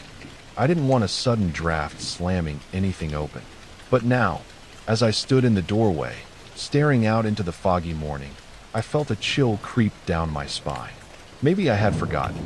Maybe I was just tired from the long drive and the stress of being in this unfamiliar place. But it happened again the next night. And the night after that. The third time, I took extra precautions. I locked the door, then double-checked each window. I even placed a wooden chair in front of the door, thinking that if someone, or something, was opening it, I would at least hear the chair scrape against the floor. The next morning, the door stood open. The chair hadn't moved an inch. I told myself it was an old house, full of quirks. Maybe the door frame had shifted with time. Maybe the locks were loose. But deep down, I knew that wasn't it. It wasn't just the door. The upstairs hallway, the one leading to my grandmother's old bedroom, had a coldness to it that I couldn't explain. The rest of the house held the warmth of late autumn, but that hallway, it was different. The temperature dropped the moment I stepped onto the wooden boards, the air thick and unmoving. It wasn't just a chill, it was wrong. I avoided it when I could, but the feeling followed me. No matter how many blankets I used, no matter how much I layered up, the cold clung to my skin, sinking deep into my bones. And then there was the attic. At first, I dismissed the scratching sounds as rats or squirrels nesting above me. Old houses always had pests. But as the nights passed, the noises grew louder. No longer just scratching, but something heavier. A dragging sound. A slow, deliberate movement, like something shifting just above my head. One night, I sat up in bed, my breath held tight in my chest, listening as the noise grew more distinct. It wasn't random. It wasn't an animal. It was steady, deliberate, pacing. But what unsettled me most were the footsteps. Every night, at exactly 11:30 p.m., they would start. Soft, careful steps, moving down the hallway outside my bedroom. Slow, unhurried, pausing just outside my door. I would hold my breath, staring at the ceiling, my heart hammering in my chest. The footsteps would stop, and then nothing. No knock, no movement, just silence. The first night, I convinced myself I had imagined it. The second night, I stayed awake, listening, waiting. The steps came again, and again. By the fifth night, I couldn't take it anymore. At 11:30 sharp, when the footsteps stopped outside my door, I jumped out of bed and yanked it open. There was no one there. The hallway was empty, stretching into the cold, moonlit dark. But the air felt heavy, and the floorboards where the steps had stopped, they were warm. I couldn't ignore it anymore. The open doors, the cold spots, the footsteps, something wasn't right with this house. Either my mind was unraveling, or there was something here with me. I needed answers. The first place I started was the attic. I hadn't gone up there yet, not since arriving, and after the scratching noises I'd heard at night, I wasn't eager to. But I had to check. The narrow, pull-down ladder groaned under my weight as I climbed. Dust filled the air, thick and undisturbed. My flashlight beam swept across the cluttered space. Old trunks, moth-eaten clothes, broken furniture. It smelled of time, of things left behind. But then I saw them. At the far end of the attic, half buried under dust and forgotten boxes, lay a set of wooden stairs leading down, more like a steep ladder than a real staircase. They ended at a small, closed door. I hadn't seen any other doors in the house that led up here. A feeling of unease settled in my stomach. The steps were worn down, the edges chipped as if something, or someone, had fallen hard against them. That was when I remembered something. I had never met my great-aunt Margaret, but I had heard whispers about her growing up. Something tragic, something that was never spoken of openly. A distant memory surfaced, my mother once lowering her voice at a family gathering. Margaret was found at the bottom of the attic stairs. I shivered and backed away. The next day, I drove into town to dig deeper. The local library smelled of yellowed paper and dust, its wooden shelves filled with the weight of history. I asked for records on the house, anything that might tell me what had happened here. It took some convincing, but the librarian, an older woman with knowing eyes, finally pointed me toward the town's archived newspapers. It took hours of searching, but eventually, I found it. A short article from December 1965. Local woman dies in tragic fall. Margaret L. Hensley, 32, was discovered at the foot of the attic stairs in her family's home late Wednesday evening. The only other person present at the time of the incident was her sister, Eleanor Hensley. Authorities have not determined the cause of the fall, but no foul play is suspected. No foul play suspected. I read that line over and over, feeling the weight of something unspoken in those words. My grandmother, Eleanor, was the only one home. Why had I never heard more about this? And why did the attic stairs seem hidden away, almost like they weren't meant to be found? I flipped through more pages, searching for follow-ups, but there were none. The story ended there, as if Margaret had simply been erased from history. That night, back at the house, I sat at the kitchen table, staring at the article in front of me. The house was silent, the air pressing in around me. Then, at exactly 11:30 p.m., the footsteps came again. Slow, deliberate, stopping just outside my door. The morning after finding the newspaper article, I couldn't shake the feeling that I was missing something, some crucial piece of the story. My grandmother had never spoken about Margaret, not once. And the way the town had simply let the story fade away, it didn't sit right with me. I needed a distraction. I spent the afternoon cleaning the kitchen, hoping to clear my mind. The house had been untouched for years, and dust coated every surface. As I scrubbed the grime from the countertops, I decided to move one of the old cabinets to wipe behind it. It was heavier than it looked, its wooden frame groaning as I pushed it aside. That's when I saw it. A folded piece of paper, wedged into the narrow space between the cabinet and the wall. My breath caught in my throat. The edges were yellowed with age, the ink faded but still legible. I unfolded it carefully, my fingers trembling. It was a letter. December 12th, 1965. Eleanor, I know what you did. I froze. My grandmother's name. My eyes darted to the next lines, my pulse pounding in my ears. You think no one remembers, but I do. I've kept quiet for too long, but I won't anymore. I know what happened in this house, and I know why you've tried to keep it buried. You can't hide the truth forever. If anything happens to me, it wasn't an accident. Margaret, my hands tightened around the fragile paper. My great-aunt had been afraid. Of someone, no, of my grandmother. I swallowed hard, forcing myself to read the last lines. The truth is in the basement, where it all began. A sudden chill swept through the room. The kind that didn't come from a draft or an open window, but from something unseen. Then, from the hallway, came a sound that turned my blood to ice. A whisper, low, faint, like someone standing just outside the kitchen, just beyond my sight. I whipped around, but the hallway was empty. The silence stretched, thick and heavy. But I wasn't alone. I could feel it. The letter trembled in my grip. Margaret had been silenced before she could expose the truth. But I was still here, and the basement was waiting. I should have left. Any rational person would have.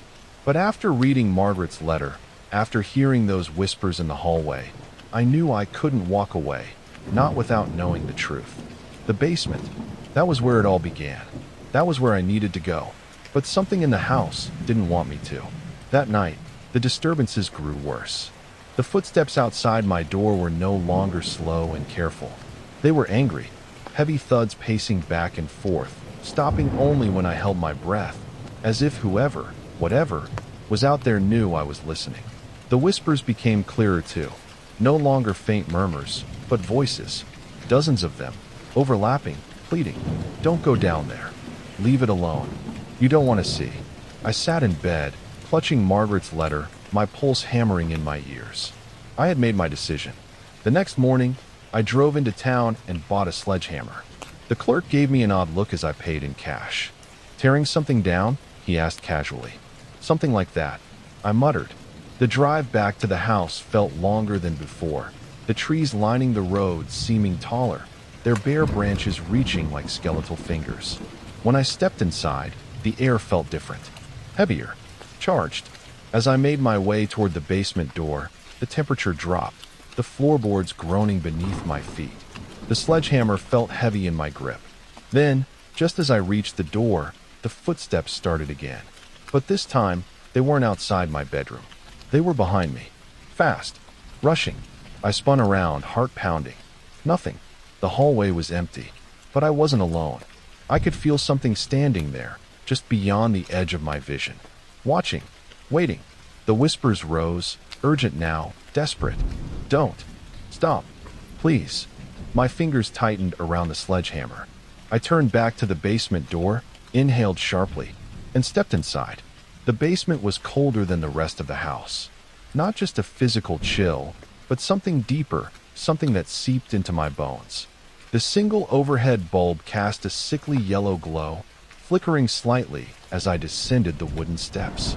I gripped the sledgehammer tightly, my pulse hammering in my ears. I had no idea what I was looking for, but Margaret's words echoed in my mind. The truth is in the basement.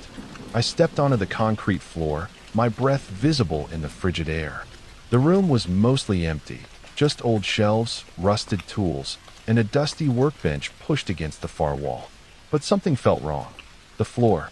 The concrete near the center of the basement was a slightly different shade than the rest, smoother, as if it had been replaced or covered up at some point. I knew then. This was what Margaret had meant. I raised the sledgehammer. The moment I swung it down, the lights flickered violently. The basement seemed to breathe, the walls shuddering, the wooden beams above groaning under some unseen pressure. Then I felt it. A presence behind me. I turned slowly. A figure stood in the doorway. Shadowy, motionless, its form just barely human in shape, its edges flickering like smoke. But the worst part was its eyes. Not glowing, not hollow, but watching. A deep, suffocating dread wrapped around my chest, pinning me in place. The whispers started again, not pleading this time. "Warning, you shouldn't be here. You don't want to know. Stop before it's too late." The house trembled, the floor vibrating beneath my feet, as if the very structure was rejecting my presence. I hesitated. For the first time since I arrived, a terrible thought gripped me. Was I about to uncover the truth, or something that should have stayed buried? The basement walls groaned as if the house itself were alive, breathing, waiting for me to decide. The figure in the doorway didn't move, didn't speak, just stood there, watching. The whispers had stopped. The air had gone impossibly still. I gripped the sledgehammer tighter. One more swing. That was all it would take to break through the concrete, to see what had been hidden beneath this floor for decades. But something deep in my gut screamed at me to stop. This wasn't just about uncovering a family secret. This was something older, darker, something I wasn't meant to find. I took a shaky step back. The shadow in the doorway shifted slightly, its form flickering like a dying flame. I could feel its intent. Not a warning, not a threat, but a choice. Leave, and the house would let me go. Stay, and I would belong to it. I don't remember climbing the stairs, only that the next thing I knew, I was outside, gasping for air like I had been drowning. The cold autumn wind bit at my face, the house looming behind me, silent and waiting. I never went back inside. A week later, I signed the papers to sell the house. I didn't care about the money. I didn't care who bought it. I just needed to be rid of it. But I knew, no matter how far I ran, no matter who owned it next, the house would remain. The truth would remain. Waiting for the next person to listen to the footsteps at 11:30 p.m. For the next person to feel the cold in the upstairs hallway. For the next person to decide whether to walk away or dig deeper. And so, dear listeners, we reach the end, or perhaps just another beginning. If you enjoyed tonight's journey into the shadows, be sure to like, subscribe, and let me know in the comments which story haunted you the most. But before you go, remember, the dark is never truly empty.